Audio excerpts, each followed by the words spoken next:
The first calls came into 911 late Wednesday evening with vehicles sliding off icy roads in the Butte and Kalispell areas. Then as the weather front struck the Missoula area, I-90 became a virtual skating rink for the morning commute. Montana Highway Patrol Captain Jim Kitchen said troopers were busy responding all night and into the morning hours on Thursday. The guys started going out on crashes about 5:45 this morning, and it's sort of letting up now, but the guys out in the Superior area are getting hit pretty hard. And we've got, the wind's coming up, and it puts a little sheen of ice on the roadway, so people aren't driving. They're still driving like it's summer out. Kitchen said a favorite expression with troopers is four-wheel drive does not mean four-wheel stop. Four-wheel drive is not four-wheel stop, and when you hit the binders when you're on four-wheel drive, you're going to be going spinning around. Another thing we tell people, watch out for the black ice and do not drive with cruise control in the winter. You hit an icy bridge deck when you get your cruise control on, you're going to lose control automatically. He encouraged drivers to watch the video attached to the story on our website at newstalkkgvo.com. It demonstrates the importance of slowing down, especially during the approach to an accident scene with emergency vehicles, and to move to the opposite lane to give law enforcement and EMTs room to operate safely. Helena police say at least a dozen cars were involved in multi-car crashes because of icy conditions on the I-15 overpass.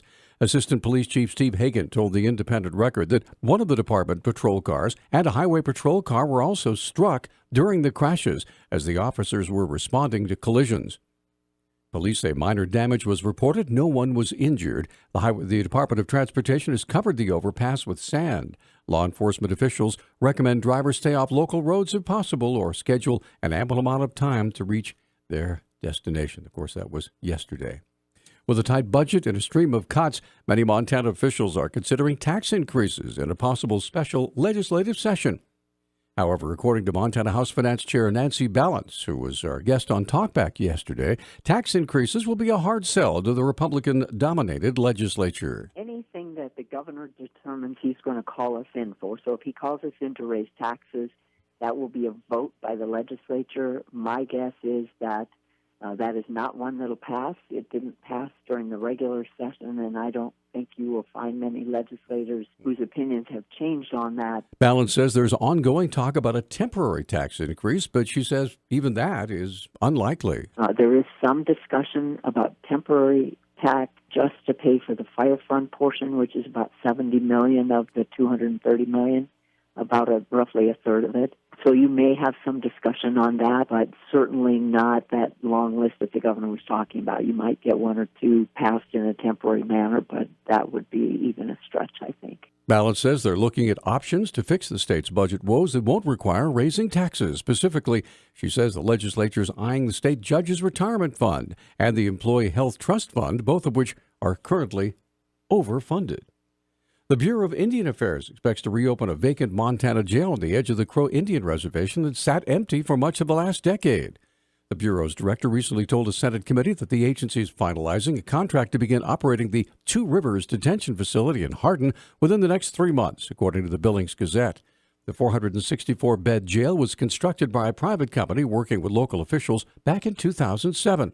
It was meant to spur Hardin's economy, but the city and its business partners have struggled to find contracts for inmates. The BIA began using the jail in 2014, but later ended that contract. The Crow Reservation has no jail. Inmates sentenced in Crow carts are sometimes transported to jails hundreds of miles away. The Montana Supreme Court struck down the recently approved victims' rights law known as Marsy's Law this past week in a decision that Marsy's Law, for Montana State Director Chuck Deneau, called disappointing. Extremely disappointing ruling, not just for those of us that worked to pass Marsy's Law, but the over 300,000 Montana voters who voted in favor of Marsy's Law. It passed by a 2-to-1 margin. So overwhelmingly, Montanans want crime victims to have equal constitutional rights in Montana with their offenders. And that's what the court took away yesterday. The Supreme Court decision was based on the law creating multiple changes to the state constitution when it should have created just one, an issue Deneau describes as a technicality. This was thrown out on a technicality. It didn't have anything to do with the policy or the underlying language of Marsy's Law. This was thrown out because the court said that the ballot qualification process was done incorrectly. So we're not done. We're going to continue to fight. Crime victims in Montana deserve to have these rights. Deneau said the path for Marcy's Law is now still unclear, and that approaches through the courts, through the legislature, or through other citizens' initiatives are being considered. In a related story, despite the fact that Marcy's Law was found unconstitutional, the county attorney's office here in Missoula will keep 2 victims advocates hired specifically to comply with the law, or they'll keep them on the payroll. County Attorney Kirsten Pabst explained why the law was overruled by the Montana Supreme Court. I think that when the initiative process started, they had good intentions, and that we supported them at the time because victims really do deserve to have rights elevated to those of defendants. We had concerns early on, though, about the way they were going about it, and so this ruling doesn't come as a huge surprise. Pabst said her office hired 2 full-time victim witness coordinators last summer with combined salaries of just under $100,000 per year. Well, the result that we've seen has been really incredible, and so we've got a better service to victims, a better service to the community. I would say because we've got 3 full-time victim witness coordinators now that have, as a result of their good work, created a healthier, more vibrant, and responsive system, and so we're going to do everything we can to keep that in place. Why would we want to change that? Chief Financial Officer for the county, Andrew Zorni, told KGVO News the funds to hire the 2 victim witness coordinators had been approved in the budget last summer, and their salaries are fully funded for the year. However, the county commissioners will have the final say on whether the funding for the 2 positions will remain. And finally, the Montana Supreme Court ruled unanimously that the man who helped kill a Montana school teacher back in 2012 was mentally competent when he pleaded guilty. The Independent Record reports Michael Spell was sentenced to 100 years in Montana State Prison in May of 2015 after he pleaded guilty to deliberate homicide in the death of Sherry Arnold. Our News Talk time is 6:12. News Talk, KGVO. Missoula's official weather station.